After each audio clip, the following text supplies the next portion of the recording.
What's up guys, welcome back to another video, and on this video we're going to talk about how nationwide the retail tenants owe over $52 billion in back rents. Stay tuned.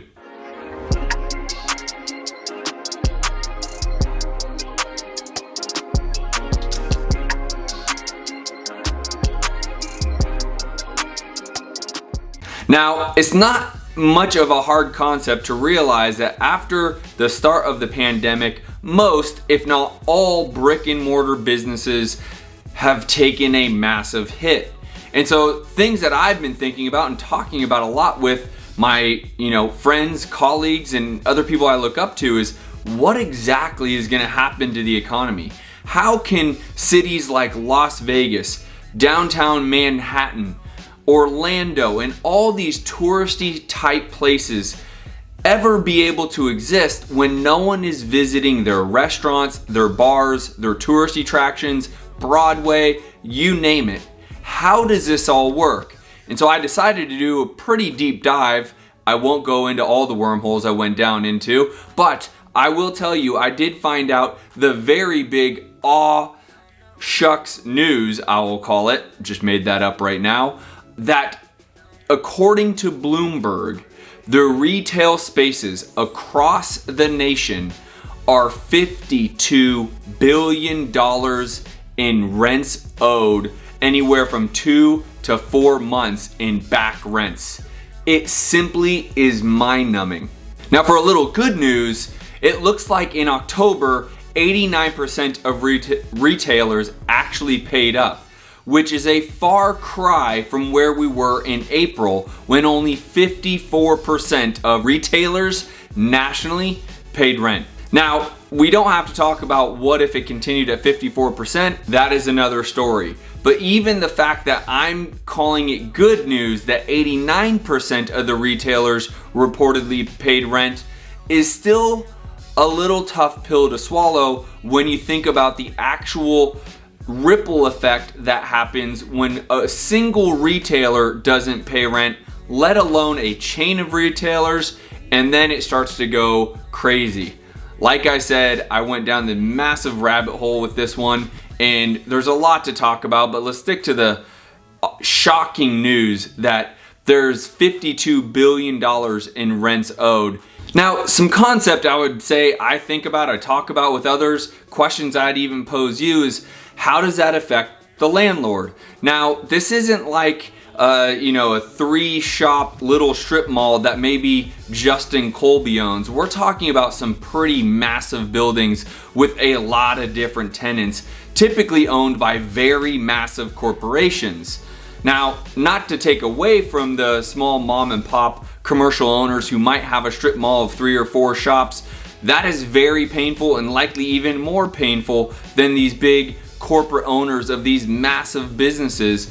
But nonetheless, we are talking about lawsuits on lawsuits on lawsuits.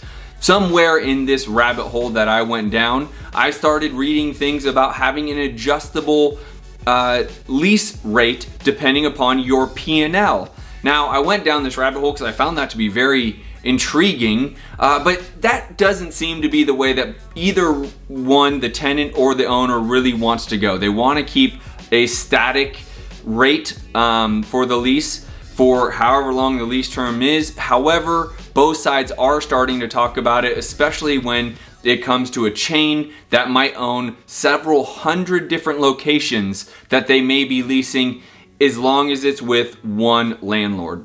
But the other thing that I was so intrigued about was the concept of, what does the landlord do when the tenants aren't paying? And again, kind of sticking to this idea of these big corporate landlords, this has become a big issue. There are lawsuits on lawsuits and lawsuits regarding this. There was no definitive answer that I could find when I was going down this rabbit hole about what these big landlords are doing and how they're able to financially sustain during these times. But one thing that did come up is kind of the obvious. They're actually going to have to go back to the banks who own a large leverage piece of these, most of them I should say, The banks have a large leverage piece of these properties, and the landlord themselves are also going to have to go back to the banks to start the negotiation of, if my tenants that have several hundred locations aren't paying me, how am I supposed to pay you? And that conversation is in the works right now. Now, both sides have, both tenant and landlord have started lawsuits across the nation. It is already getting incredibly ugly. And if you decided to take it upon yourself to do a deep dive, you're gonna see how crazy this thing really gets. But it's just so unfortunate because as a moment in time, although reports in October said that 89% of retailers paid their rent, I can tell you, I just don't see how that can continue month after month when people aren't traveling to some of these locations anymore. The really sad thing is for the mom and pop business owners as well as landlords, this is almost impossible. I can tell you personally, I know many small business owners that did have a brick and mortar retail shop that actually had to go out of business. And I can tell you several other owners of small commercial properties are having to negotiate with their banks and to see where they can settle. This is not fun for anyone involved, but I can tell you it should have a pretty massive ripple effect across our economy. So, what's the answer here? I think the answer is stay still, watch some of this stuff unfold. If you are in the retail sector, I'm not, and so I can't give you a ton of advice here, but I can say it would be worth starting the conversation about negotiating. I know some of the bigger landlords are renegotiating some lease terms with their tenants. It is actively happening. If you haven't yet, I really encourage you to, especially if you have multiple tenants with one landlord, that you can actually pool together all of your tenants and then go to the landlord as a team or a tribe and just try to help them understand your positioning. And I'm sure as a landlord and likely having to owe the bank a lot of money, they're gonna have to help you understand their positioning. What I would tell you, if you are a small brick and mortar operator, I would not feel bad about this at all. Obviously it's terrible, but when the likes of like the Gap owe $65 or $66 million at one point in back rents, listen, this is a real thing. It's bigger than all of us. We're all trying to maneuver the best way we can, but this is something to watch out for. I actually then took my deep dive into this over to a friend of mine who's a very high up in Wells Fargo, and he started talking to me about some issues liquidity wise with banks and how that is happening and how he's having meetings daily regarding this. And it's not just that bank, it's every bank, and they're all trying to deal with it. And so there will be some shifts, some changes. In my deep dive, I did see some of the rural areas and their commercial rents are staying even more consistent. They're actually back up into the 90s a lot of times because people are moving out of the downtown cities and going into the suburbs, and those suburb cities, for the lack of a better way of saying it, are actually picking up a little bit steam and doing halfway decently well. But for the big cities, this is a big issue. The likes of Chicago, New York, obviously, I was gonna say Manhattan, but San Francisco, and many of those big cities are having a tough time. One of the things that brought me into this deep dive is movie theaters. And I went down this path of what they're gonna do and how movie theaters are gonna try to transition, and is there gonna be a bailout for movie theaters? And when would people really wanna go back to movie theaters until it's safe? And so, again, there's a lot here to unpack. I encourage you to do your own deep dive, but this is a challenging time for sure in the retail space. $52 billion in back rents.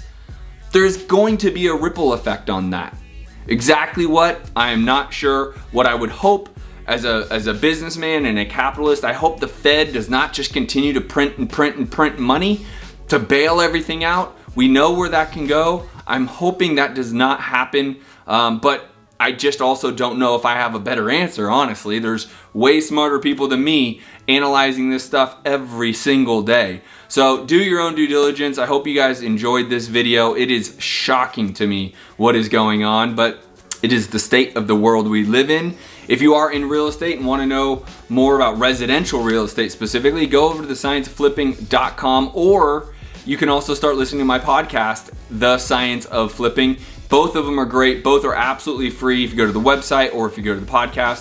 Free material for you. By the way, if you like this, smash the like button, hit the subscribe button. I'll see you guys on the next video. Peace.